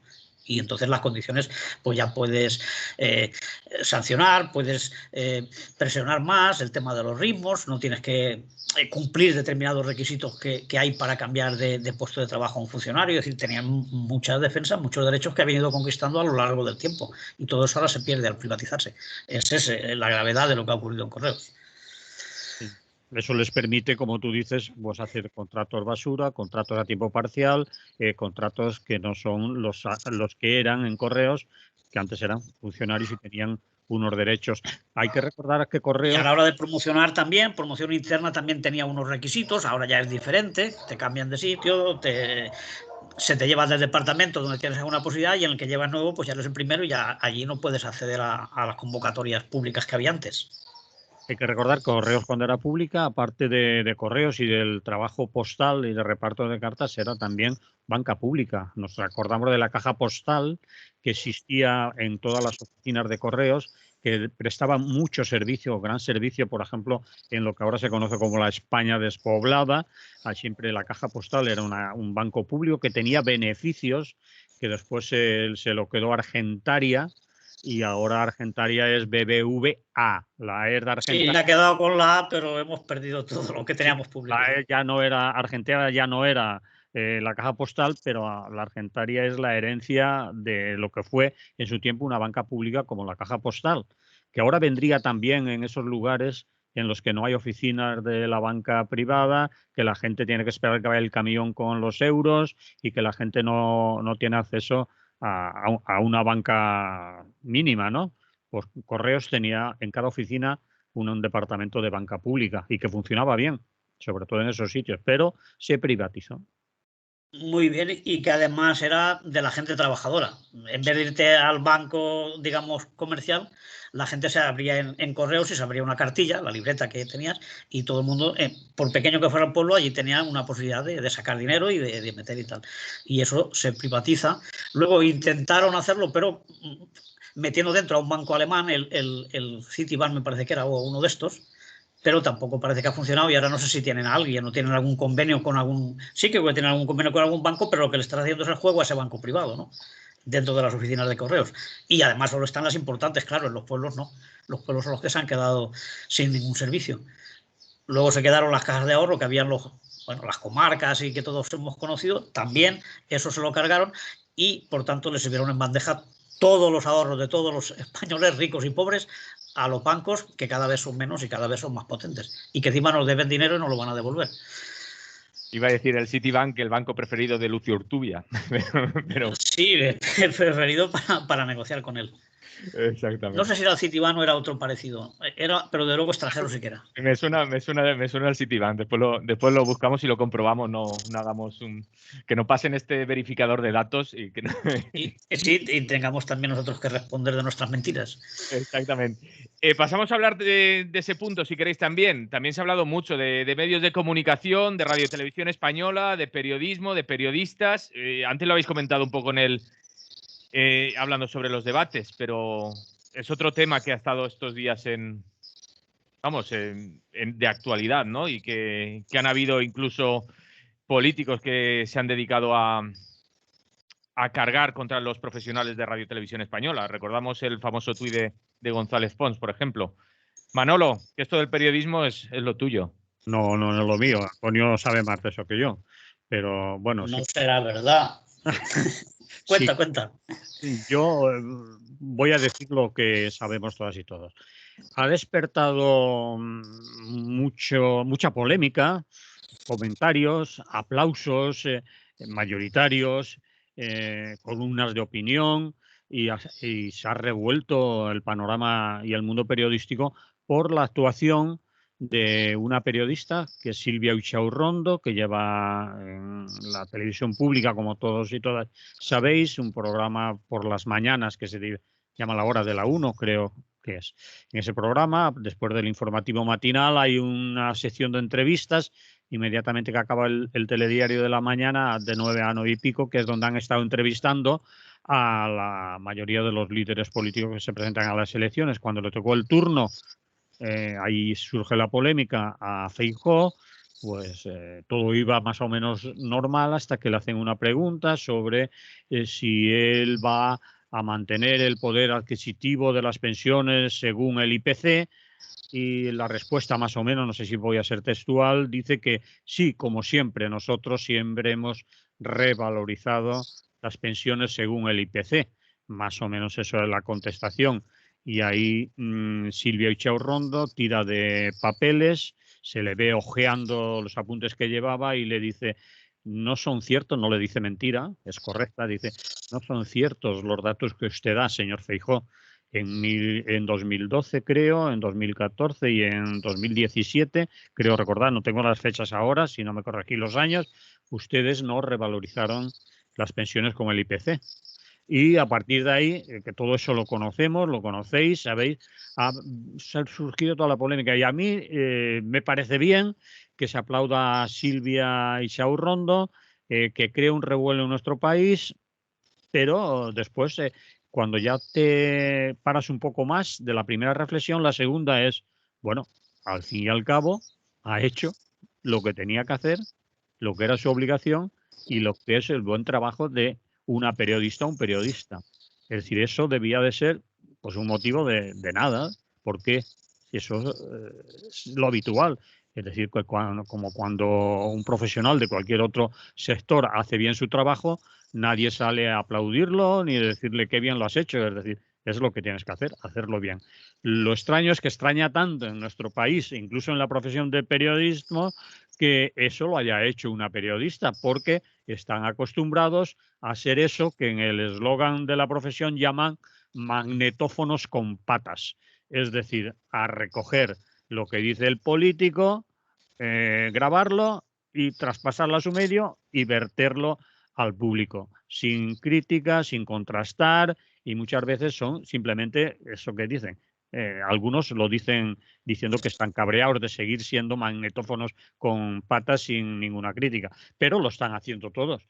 Entonces, para mí, la segunda reflexión, la primera la compartimos, seguro que sí, que ha estado muy bien, que el revuelo era necesario, ojalá fuera siempre así, pero el otro es de extrañar, porque en otros países, en otros lugares, en otras televisiones públicas y privadas, a los políticos no se les trata con guante blanco, se les contrasta lo que están diciendo, si es necesario se les dice que están mintiendo, se les repregunta y se intenta, si se tiene la certeza de que no están diciendo algo cierto, en directo ya dejarlos un poco mal. Aquí, a ver si a partir de ahora o en más medios, pues sucede lo mismo y no se van tan anchos después de soltar la chapa en las entrevistas y en las tertulias y en los sitios que están los políticos y otra gente, ¿no? Yo creo, esas son las reflexiones que se me ocurren así. Antonio. Sí, sí, efectivamente. Yo creo que el hecho de que sea noticia que una periodista le replique o le haga una contrapregunta a un político, a un entrevistado, es lo anecdótico, ¿no? Es decir, el hacer el trabajo es lo normal, pero claro, aquí es un caso excepcional porque no se hace, porque no es habitual. Y claro, por eso la Ichaurrondo, esta compañera, hacía su trabajo y tampoco ha dicho nada. Ha dicho lo que todo el mundo sabía, que no era cierto que no hubieran congelado las pensiones. O que sí, dice que las han subido, pero no las subieron tanto como el IPC. O sea, es una forma de decir, es media verdad y media mentira, pero tú asegurabas que no era así. Y entonces han mentido. Y la misión del periodista es esa, hacer preguntas profundas, sacarle datos y ponerlo en el compromiso de tener que definirse y tener que contar las cosas. Claro, pero es que aquí estamos acostumbrados pues a eso que decía Manolo, de ir allí a una rueda de prensa y escuchar lo que te dicen. Incluso a veces avisa, es decir, una rueda de prensa donde no se admiten preguntas. Entonces, ¿a qué vamos? Es decir, pues no nos invitéis, no No vamos. tenían que ir, Claro. no tenía que ir ningún periodista a ningún medio. Y cuando se avergüenza un periodista que dice, usted no puede hablar más, usted no sé qué, decir, oye, pues nos levantamos todos, que somos compañeros y nos vamos todos. Haz tú la rueda de prensa sin ningún medio. Pero claro, la mitad de los medios están de acuerdo con ese político y tienen instrucciones de sacar lo mejor y el mejor lado de la cara. Y por tanto, pues los que quedan, aparte de que hay mucha contratación temporal y mucha precariedad en el sector, pues de eso se aprovechan. Y claro, están acostumbrados a que el periodista vaya a posibilitar que se pueda lucir. Es decir, tú vienes para que yo pueda salir y me vean todos y quede bien. Claro, si me haces una pregunta pensando que yo no te voy a contestar o que no me la sé, ¿cómo me preguntas tú a mí el precio del metro? Si sabes que yo no voy en metro. Pues hombre, justamente por eso, para que no digas que estás por el transporte público y cosas así, ¿no? Claro, es muy cómodo hacer ruedas de prensa y declaraciones en ese plan, descartando tú a los periodistas que no quieres que te molesten, a los poquitos que hay. Y en este caso, pues esta tampoco es que le haya hecho un ataque directo ni que le haya puesto en un aprieto, simplemente le ha recordado, pues que no, que sí que hubo 2 o 3 años que no lo hicieron lo que le estaba diciendo. Es decir, bueno, pues eso no es la verdad, tienes que contarlo. Y entonces eso, pues ha creado revuelo justamente porque no es lo corriente. Y luego están también otros políticos que se enfadan en cuanto les replican o les sacan algún trapo oscuro o no guardan silencio sobre determinados contactos o determinadas amistades. Y bueno, pues el periodismo es para eso, es para investigar y es para sacar lo que tú no quieres que se sepa. El periodista tiene que publicar lo que el político o el empresario o la gente del poder no quiere que se sepa. decir lo que quieren que se sepa es actuar de portavoz. Para eso ya está su gabinete de prensa, ¿no? Claro, pero tú, si eres un profesional, tienes que ser bastante más incisivo. Pero es que eso lo vemos siempre. Pues cuando se firma un acuerdo para la reforma de no sé qué, claro, llaman a la COE, llaman a UGT o a comisiones, a que toquen, imagino que eso lo llevan a media, es decir, cada vez llamamos a uno para que no se enfade el otro. Sí, pero ¿y los trabajadores del sector? ¿Y las empresas auxiliares? ¿Y los otros sindicatos que sí serán minoritarios, pero si se juntan los tres, igual tienen casi lo mismo? ¿O es que estamos hablando de Euskadi o de Galicia, donde estos dos no son mayoritarios? Pongamos por caso, es decir, pero no, llamamos a los mismos. Y sobre todo llamamos al secretario general, a la versión oficial. No vaya a ser que el que tienen los astilleros de Ferrol, aunque sea de UGT o de comisiones, pero sea un poco rebelde y tal. Entonces, ante la duda, llaman a alguien que no sabe nada ni está afectado por ese conflicto. Y así en todo. Entonces, es un saco de servilismo lo que hay en los medios de comunicación. Y encima, muy descarado, el que está hacia la izquierda, que como dice Manolo, son menos, evidentemente, porque se mueve menos dinero, y los que están al servicio de la derecha, que son la mayoría y que es un escándalo. Entonces, falta libertad de prensa y falta profesionales que de verdad sean periodistas, con los riesgos que eso conlleva. Igual que el minero o el torero cuando había toreros, ¿no? Es decir, tiene sus riesgos, pero si a ti te gusta ese trabajo, pues tendrás que asumirlo. Sí, la profesión es, tú lo has dicho, es decir, que se sepa aquello que no quieren que se sepa, es el trabajo de un buen periodista, y hacer preguntas incómodas, y si no te responden lo que has preguntado, repreguntar y dejar constancia de que usted no me ha contestado a lo que yo le he preguntado, porque suelen salir por petenera. Sí, mañana va a llover. Y digo, bueno, pero si yo le he preguntado. Eso no te lo he preguntado, eso a mí no me interesa. Bueno, Que estamos acostumbrados a los datos que estamos recibiendo todas las semanas de periodistas en México, en Brasil y tal, que cada día se juegan, no el contrato, la vida, por denunciar pues agresiones, violación de mujeres, secuestros de los mafiosos o de los poderosos o de la policía o los políticos. Allí sí que es un riesgo ser periodista y la gente lo asume, la mayoría. Y, oye, es mi trabajo y tengo que hacerlo. Pues eso, aquí no te juegas la vida, afortunadamente, pero sí que hay que ser bastante más incisivos y más profesionales. ¿No sirve aquello de nosotros también tenemos que comer? Esto iba a preguntarle yo a Antonio, ¿qué opina de eso? De si eso vale como excusa, es decir, es que tengo que comer. Entonces, Hombre, sí, todos tenemos que comer, pero hay muchas formas de comer, está claro. Siempre que tú vendes tu fuerza de trabajo, en mi caso, pues eran los brazos. Hay gente que vende la capacidad de escribir o su cerebro o su capacidad de enseñar, pero tiene que haber unos límites. Es decir, yo enseño, yo doy tu programa, yo doy los textos que me has dado, pero yo no puedo dar tu mensaje o lo que me estás exigiendo que yo forme a la gente para que esté en tu línea. Es decir, se puede llegar hacia ciertos límites y si no, pues te buscas otro medio o escribes para medios alternativos o trabajas en otra cosa o creamos cooperativas o nos ayudamos unos a otros o algo así. Pero el tema de tener que comer no se justifica, porque también un asesino a sueldo tiene que comer, que también tiene hijos, supongo. Bueno, si no los tiene, también tiene muchos gastos el ser un mafioso y un asesino a sueldo. Claro, es que hay oficios, pero todos tenemos que comer. Pero hay unos valores y hay una ética y que no se debe sobrepasar. Sí, es bastante cómodo, igual mi posición, pero bueno, yo también tenía que comer, pero determinadas cosas no las hice en mi trabajo. Y podía haberlas hecho y hubiera comido más y mejor. Bueno, más no, pero de más calidad. ¿eh? Igual hubiera tenido mejor ambiente de trabajo, una jornada más interesante, no tener que madrugar a las 4 de la mañana. Podía haber hecho otras cosas. Lo de comer es que se incluye mucho. A veces se incluye hasta el coche y el apartamento y eso. Y eso ya no es comer. Estoy de acuerdo, estoy de acuerdo. Bueno, pues ya no redundaría en el tema. Yo creo que está claro. Yo lo único que insistiría es en la algarabía que es necesaria, es decir, la alegría, por lo que has hecho Silvia y Chao Rondo, pero recordar, solo ha cumplido con su profesión y con su buen hacer, que debía ser lo habitual y no la excepción. Es decir, entonces, dejándolo ahí por mi parte, lo tengo claro. Yo añadiría un poco también que nos vamos al campo contrario. También hay periodistas que están siendo machacados constantemente en las redes porque en un momento dado ya no son tan favorables a lo nuestro. Pero yo creo que algunos siguen siendo buenos periodistas. Pero ya no sacan tanto, pongamos a Pablo Iglesias, o sacan tanto a Podemos, a Sumar, y entonces ya pasan a ser traidores. Hombre, no.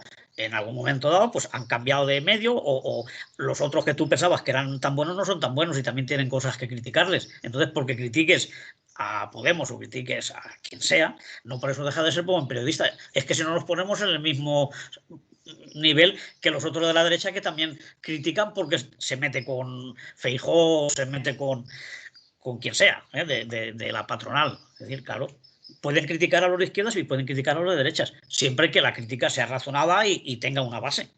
Y no por eso deja de ser buen periodista. Siempre. Justamente lo es porque saca cosas de todo el mundo. Lo que ve mal lo denuncia, sea de quien sea. Siempre que de datos la información sea veraz y separe la opinión de la información. Y tengamos claro cuando un periodista está opinando, que ahí es libre, pero cuando está informando, su obligación es de ser sincero, ¿no? Es decir, que los datos sean ciertos, es decir, ser veraz. No se puede decir que, por ejemplo, el clásico, que joder, como llueve hoy, qué frío hace, y que sea mentira. Es decir, de eso puedes opinar si te gusta que haga calor o si te gusta que haga frío, que a mí me parece mejor que haga calor que haga frío, eso es una opinión, y otra cosa es contar lo contrario de lo que está ocurriendo. Es decir, los datos son sagrados, la opinión es libre. Cuando se mezcla, le hemos jodido. Claro, y sobre todo, y no especializarse en una cosa concreta. Claro, tú eres un especialista en sacar todo lo que hace Pablo Iglesias, pero si no sacas lo que hace Rajoy o lo que hace Abascal, entonces no eres bueno. Eres bueno, pero eres parcial. Tienes una inclinación determinada. Entonces, tiene que ser todo lo que tú veas que es noticiable, sacarlo, sea de quien sea y caiga quien caiga. Muy bien. Vamos, yo estaba pensando, pero no sé si entra por aquí. No, a mí me ha resultado curioso estos días en este debate también tener que ver al señor Cintora remarcar que a él no lo tiró el Partido Popular, sino que lo tiró el Partido Socialista de la Radio Televisión Pública, porque se lo intentaban clavar y incluso se enfadaba y decía, no, que a mí, vuelvo a repetir que de la televisión pública no me echó el Partido Popular. Y no sé, me apetecía decirlo también, porque muchas veces creemos que es solo mal de una parte, ¿no? Y lo que estoy diciendo. Hombre, la gran limpieza que hicieron en televisión española la hizo el PSOE.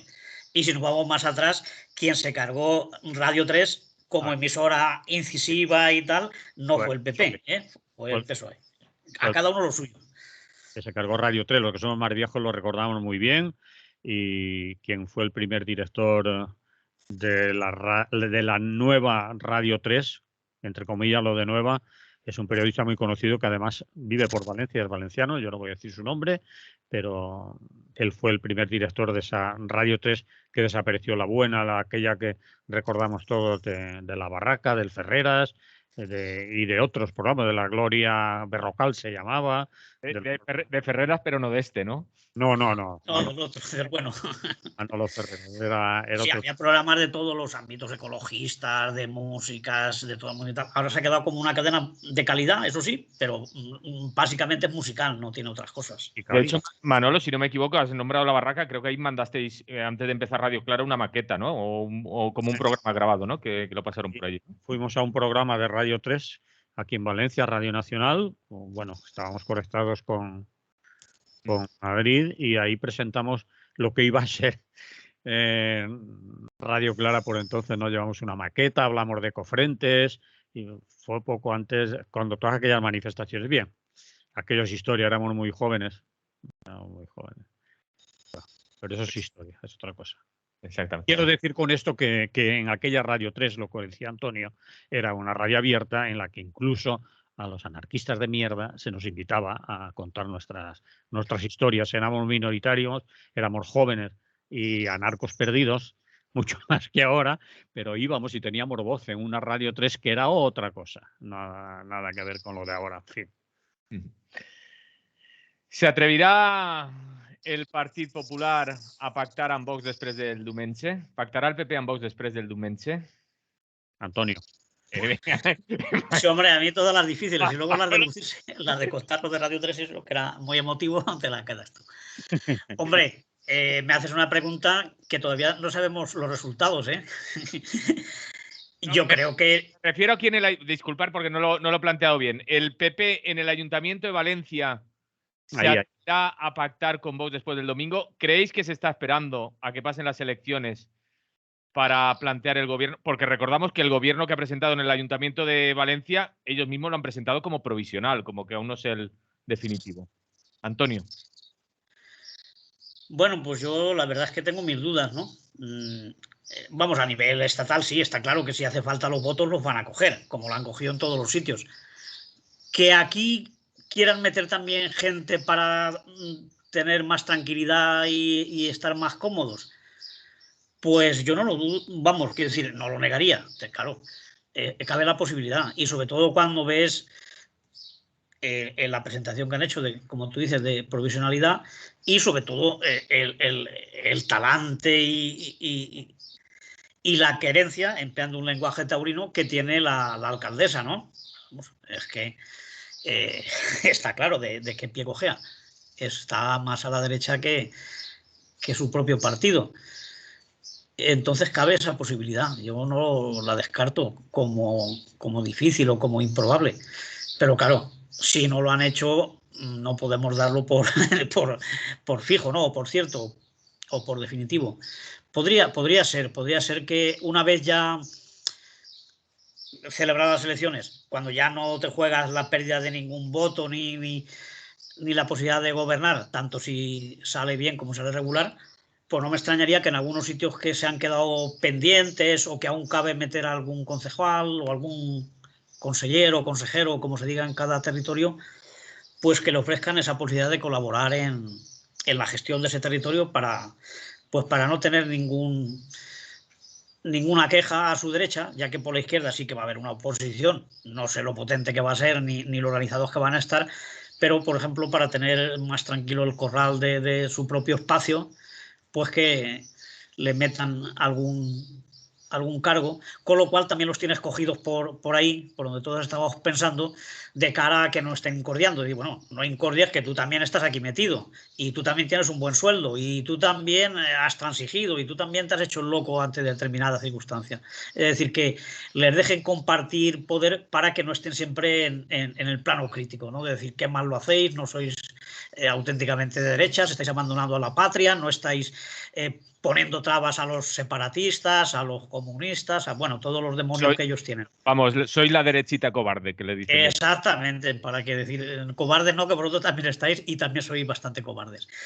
Podría ser. Pero vamos a esperarnos al lunes, tampoco falta tanto, ¿no? Manolo, ¿tú qué crees? Yo estoy de acuerdo con lo que dice la BEU en un artículo que hemos leído, que nos has enviado, y además... Artículo de Joan Canela, sí. Sí, es de Joan Canela. Bien, va por ahí. Las impresiones que dan es decir que esté paralizado, que haya dicho que es un gobierno provisional, que aún no están repartidos las concejalías, que las cosas se dicen, perdón, en los medios de comunicación, pero no salen en los papeles oficiales, etcétera. Da la sensación de que me espero a que pasen las elecciones, así no le doy más bazas a las de la izquierda, es decir, a Compromís y al PSOE que están en el ayuntamiento, y después, cuando ya haya pasado todo, los pongo. Es una teoría, como dice Antonio, habría que esperar a saberlo, pero huele mucho a que puede ser así. La señora Catalá tiene esa intención de meterlos precisamente en el gobierno. La reflexión de Antonio es correcta para mí, es decir, así no estáis molestando ni haciendo de Pepito Grillo ahí fuera y venís aquí a ensuciaros como nosotros, ¿no? Y quizás les guste y los de Vox quizás estén tragando y callados porque saben o hayan llegado a un pacto oculto que aún no sabemos nos esperamos, y cuando pase el 23 ya pilláis sillón. Yo creo que sí. ¿Algo más que añadir de esto, Antonio? Bueno, pues eso, que vamos a esperarnos, pero que la gente esté preparada, que puede ocurrir. Tampoco es el fin del mundo, evidentemente, porque ya con el ayuntamiento que tenemos y con la alcaldesa que hay, podría ir peor, pero es difícil, ¿no? Es decir, aunque haya un pájaro de estos, también depende de qué concejalía le den bueno, los equilibrios luego de fuerzas y los presupuestos, y en fin, que no es lo mismo estar por ahí haciendo mítines que hacerte cargo de un equipo de trabajo y de un departamento que tiene unos presupuestos y que tiene unos compromisos. Es decir, seguramente lo harán mal, pero no es el fin del mundo. Y aunque fuera uno del PP, pues tampoco el cambio se va a notar, porque como digo, pues están bastante cerca, es un espacio común Y si se diferencian es porque están en la pugna electoral. Una vez haya pasado las elecciones y a 4 años vista, pues supongo que van a trabajar juntos, porque ellos también saben que no van a ganar unas elecciones. Serán locos y patriotas, pero tontos del todo, por lo menos los 2 o 3 que piensan, no lo serán y harán números. Claro, necesitan, por muy cobarde que sea la derechita, con esa derechita tienen que trabajar ellos. Por cierto, dejamos si queréis ya el Ayuntamiento de Valencia. Estamos viendo que ya hay la primera medida del nuevo Consell que aquí en el País Valencià, que va a ser la supresión del impuesto de sucesiones y donaciones. Dicen, el primer pleno del Consell acuerda tramitar con urgencia la bonificación al 99% de ambos tributos para familiares de primer grado. Y la Generalitat dicen que tenía presupuestados la recaudación de casi 400 millones por estos conceptos este año. Esa es la primera medida anunciada después del, vamos, en la primera reunión del Consell, el primer pleno del Consell. ¿Algo que decir? Hombre, menos mal, ya podemos heredar y pasarnos nuestras grandes propiedades. Bueno, es un impuesto que el hecho de quitarlo aquí beneficias a los ricos, eso es de perogrullo, ¿no? Y además era una de las cartas de los caballos de batalla de su campaña de siempre, ¿no? Siempre se han quejado de que eso impedía que vinieran a residir aquí pues gente millonaria y que tuvieran que irse a Madrid o a otras comunidades donde era más barato hacer esas transmisiones y por tanto pues lo han cumplido. Pero claro, lo han cumplido perjudicando a los de abajo, porque esa recaudación, ese dinero que le cogías a los ricos y que es una parte insignificante de sus grandes fortunas, pues sí que para programas sociales y para gasto social, pues viene bien porque ahí sí que falta. Entonces, es una parte del presupuesto social que detraes y que no vas a tener. Por lo tanto, pues bueno, sí son las políticas de la derecha, evidentemente. Y es lamentable que en lugar de incrementar ese impuesto, que tendría que ir subiendo porque hay que coger de los ricos para que llegue a los pobres, me parece también una cosa evidente, es al revés. Le vas a poner más cargas a la gente o no vas a poner cargas y no habrá dinero y habrá que quitar servicios y los ricos pues les beneficias porque son ellos los que salen beneficiados. Luego, cuando no haya presupuesto, pues dirá, hay que seguir privatizando la sanidad porque no hay dinero para los ambulatorios, no hay dinero para guarderías, no hay dinero para residencias de mayores, lo que sea. Y claro, como hay un sector privado que está creciendo, el otro día os lo decía yo, ¿no? Que lo había leído, la cantidad de seguros privados nuevos que se hacen cada mes, las aseguradoras están creciendo, y bueno, no te digo los colegios privados o privados concertados, el auge que tienen y la universidad privada, en fin, que poco a poco se va quitando dinero de los presupuestos sociales en base a cobrar menos impuestos a los ricos y a las grandes empresas y tal, que pagan una miseria. Lo que pagamos somos los que vamos a comprar todos los días al mercado y los que tenemos una nómina, que ahí sí que no hay forma de ocultar nada. Entonces, pues muy mal, pero bueno, previsible. 400 millones, Manolo, que se van por el agujero.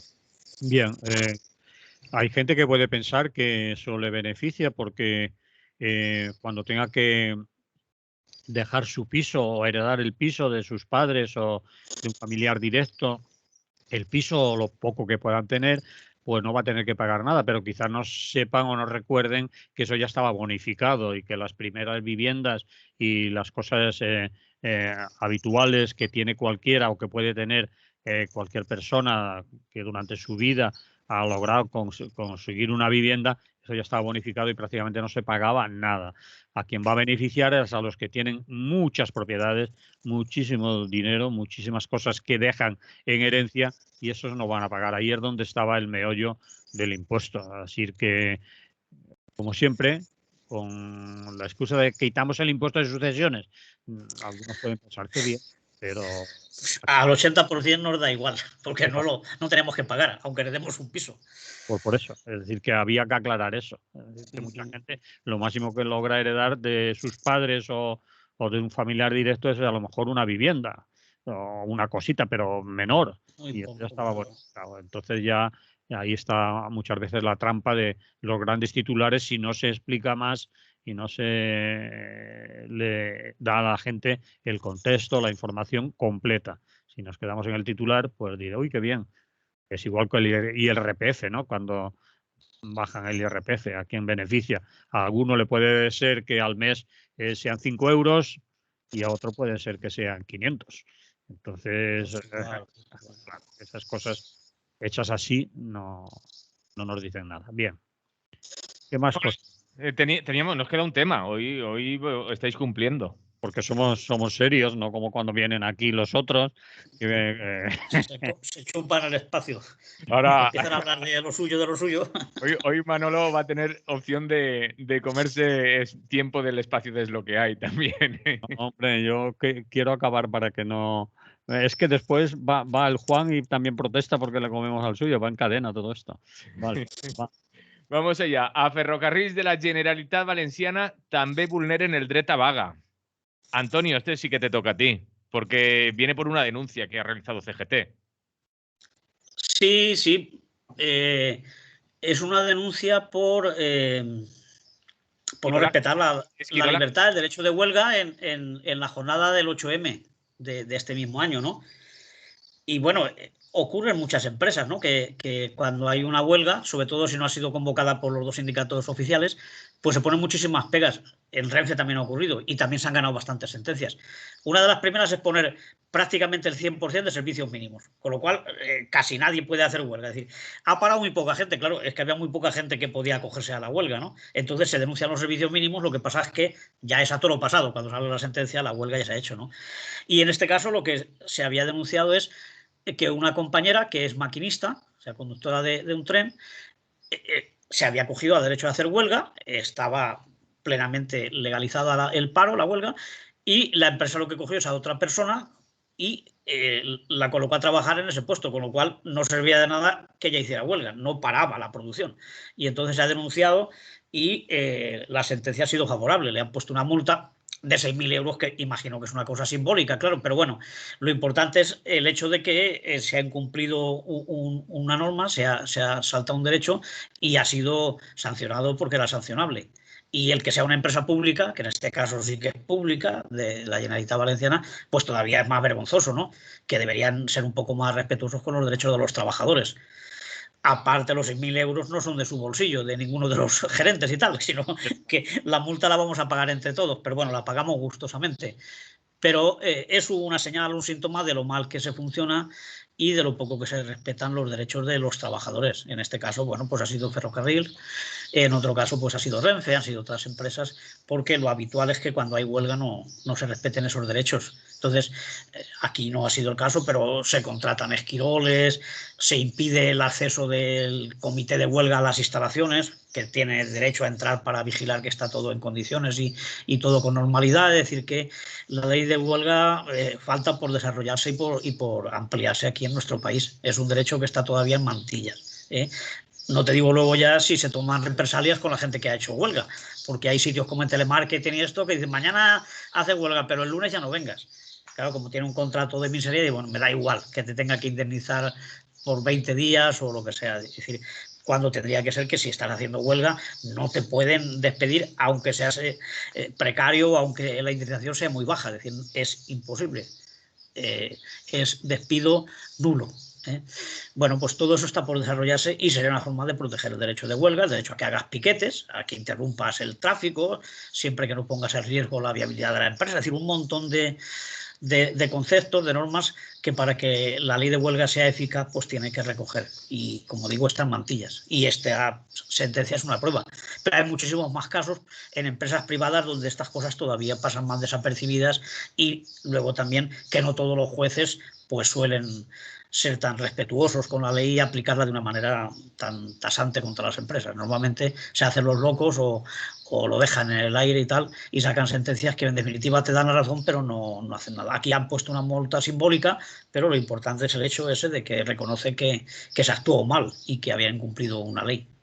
Sin embargo, lo que te venden muchas veces los medios y algunos representantes políticos, Antonio, es el tema de que hay que garantizar el derecho al trabajo los días que se convoca huelga, ¿no? Eso es lo que nos venden los medios, en lugar de denunciar esto Lo que habría que garantizar es el trabajo todos los días, para que la gente que está en el paro o que está en precario pueda trabajar. Claro, si solo garantizamos el trabajo justamente los días de huelga, pues se queda cojo. Y además, ya el derecho de huelga es desde que están reconocidos los sindicatos y las organizaciones de trabajadores. Es un derecho que se tiene. Ya hay unas normas que garantizan servicios mínimos, que si es un servicio esencial para la sociedad, pues como sanidad, como bomberos, como un montón de sectores, esos tienen otras reglas para la huelga y tienen unos servicios mínimos mayores para que se pueda proteger ese derecho de la ciudadanía a usarlos, ¿no? Pero si es una fábrica o es una actividad que no supone ningún riesgo para la población, pues los trabajadores, después de agotar los plazos, porque primero hay que negociar, luego tienes que hacer un preaviso, es decir, que la huelga no se hace normalmente, se puede hacer una huelga sin legalizar y de un día para otro, pero normalmente no se hace de hoy para mañana, sino que tienes que dejar una semana, tienes que dar unos avisos, tienes que ir a un tribunal de arbitraje donde te dicen que si quieres negociar y conciliar no vas a la huelga, y la empresa pues dice sí, o dice no, y entonces ya se va a la huelga. Es decir, que hay una serie de trámites que permiten al empresario y a esos periodistas tan concienciados del derecho al trabajo que no sea necesario llegar a la huelga. O sea que la huelga es el último recurso porque pierdes dinero y en fin, nadie hace la huelga por capricho. Entonces, pues bueno, si hay que garantizar el derecho al trabajo habrá que tomar otras medidas y habrá que tener más respeto hacia los trabajadores y negociar las reivindicaciones que te están planteando. Porque en algunos casos se llega a la huelga después de 2 años de negociar un convenio, que no se hace el primer día. Algunos llevan ya 3 años y oye, ya no nos queda más remedio. Es la empresa la que nos lleva a la huelga. Por tanto, no es un capricho ni es una cosa arbitraria. Y tiene que estar legislado y protegido. Manolo. Bueno, a mí no se me ocurre mucho más de lo que ha dicho Antonio. Lo que me resulta curioso, bueno, 6.000 euros no es tan simbólico. 6.000 euros yo creo que si se las tienen que pagar al sindicato de transportes, en este caso de la CGT, pues no le vendrán nada mal.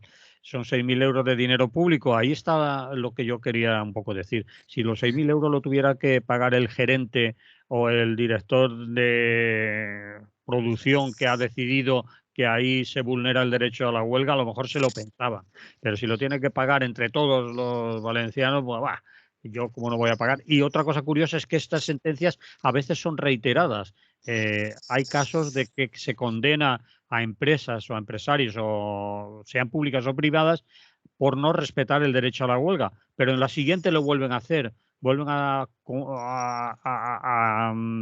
indicar, no sé, no la palabra adecuada, servicios mínimos abusivos, ¿no? Que se han condenado ya en la huelga anterior, ya se le dijo al empresario o a la empresa que esos servicios públicos habían sido abusivos, perdón, esos servicios mínimos habían sido abusivos, que tiene que pagar una multa, que no lo vuelva a hacer, que lo que ha hecho es un delito, pero a la siguiente lo vuelven a hacer. Yo creo que también otra cosa, eso ya debería ser una condena penal, es decir, si usted reiteradamente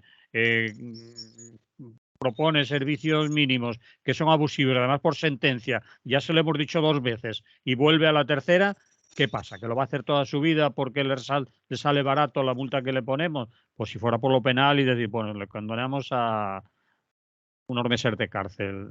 Eso es una autoridad laboral lo que plantea los servicios mínimos, ¿no, Antonio? Claro, por eso tenía que ser algo penal. Es decir, cuando tú te reiteras en un delito que te han condenado varias veces los jueces, pero lo sigues haciendo proponiendo servicios mínimos abusivos, que no es la primera vez, insisto. Hay empresas que las han condenado en reiteradas ocasiones por proponer servicios mínimos que no respetan el derecho a la huelga. Este caso es escandaloso, pero en Renfe creo que acaban de hacer lo mismo. Los servicios mínimos en la huelga de Renfe también han propuesto el 100% de servicios mínimos. Entonces estás conculcando el derecho a la huelga. Eso no se puede hacer. No, Antonio, ¿no crees que...? Sí, y Renfe precisamente es una de las empresas que ya acumula varias sentencias. El Ferrocarril de la Generalitat no lo sé. Tiene otras denuncias que se han ganado por otras cosas, pero de esta de huelga no lo sé. No puedo afirmarlo. En Renfe sí. Y sí que es cierto que debería ser, si es un comportamiento que se repite, la multa tendría que irse incrementando para que tenga algún efecto. Porque claro, una empresa de las dimensiones de Renfe, supongo que 6.000 euros para ellos, que encima no lo paga el que hace la barrabasada, pues le da igual. Y encima puede justificar, decías que así le metemos miedo o así conseguimos que estos no convoquen huelgas, porque la CGT es la que las convoca siempre, pues entonces siempre que la convoque le vamos a poner el 100% de servicios mínimos, aunque luego le tengamos que dar 1.000 o 2.000 o 3.000 euros, porque eso para ellos no es nada. Y así dificulta la acción sindical, ¿no? Entonces creo que eso es grave. En cuanto a quién los convoca, cuando es una huelga general o de afecta a servicios públicos y tal, sí que es la autoridad laboral y tal. Si es una empresa privada, los pone la empresa. Lo que pasa es que luego tú lo recurres al juez o al tal o al organismo que lo lleve porque consideras que son injustos y tal. Pero en las empresas, dentro de las empresas, lo marca la propia dirección y normalmente se negocia con el comité de empresa. Y muchas veces hay un acuerdo. Me refería en este caso, al ser FGV una empresa pública, en principio tiene... Eso dependerá de alguien dependerá de la consellería, ¿no? Sí, supongo que sí que es la consellería la que lo supervisa y tal. Pero bueno, el que tiene la última palabra imagino que es el gerente o director o no sé cómo se llama. Y luego pues el tribunal laboral, el que lo ha dictaminado. Pues eso, es una lección y un aviso y supongo que es el... En este caso no estábamos hablando de servicios mínimos, estamos hablando de... Sí, del derecho de huelga, del haber puesto en un lugar de trabajo que de una huelguista poner a trabajar a otro trabajador de la empresa, que no había hecho la huelga, evidentemente, o que estaba en servicios mínimos. Pues eso es lo que ocurre de vez en cuando. Hem de acabar, no sé si tenéis alguna convocatoria, si hay algo por ahí ahora que viene el veranito. Aparte de iros a la playa, no sé si tenéis pensado hacer algo más. Hombre, para el domingo no os voy a recomendar nada. Haced lo que queráis. Y luego, ya no sé si será el cierre, porque hay que ver el año que llevamos. En el Ateneo Libertario al Margen, yo pensaba que ya habíamos acabado ayer con el homenaje a nuestra revolución, que hicimos la película sobre economía colectiva. ¿Qué tal estuvo, Antonio? Muy interesante. No sé si se puede buscar por ahí. Imagino que sí, economía colectiva. Está muy bien y bastante riguroso con gente muy informada, es decir, no es solamente la parte emotiva, sino que se sacan datos y se saca gente que ha estado investigando y familiares de la gente trabajadora, incluso de los empresarios que fueron expropiadas sus industrias y todo eso. Bueno, estuvo muy bien.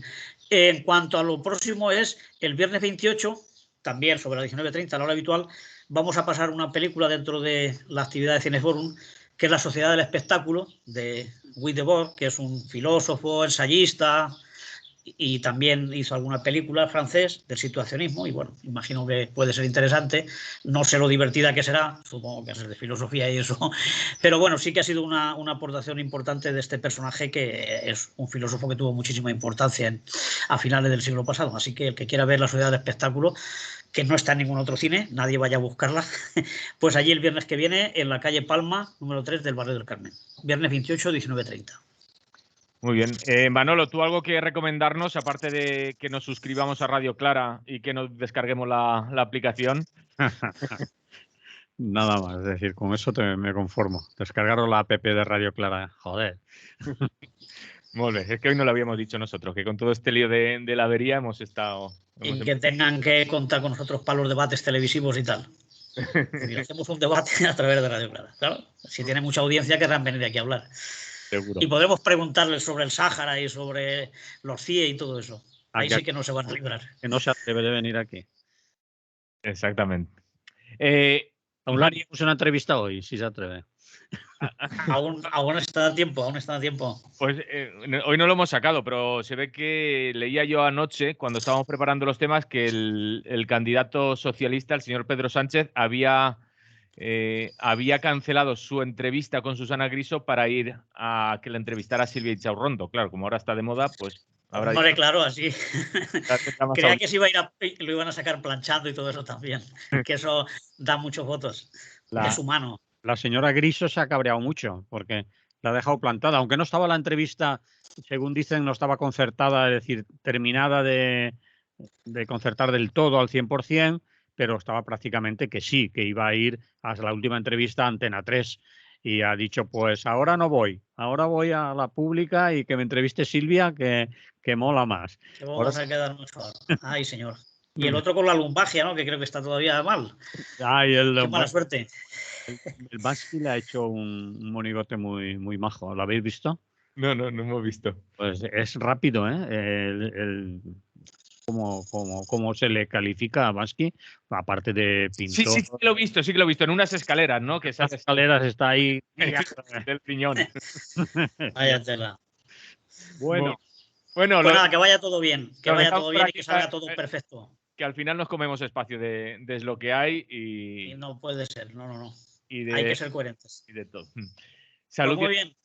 Antonio Pérez Collado, desde la CGT y la Ateneu Llibertària al margen, y Manolo Gallego desde Radio Clara, desde el Espai és lo que hay, que es el que escoltem de seguida así.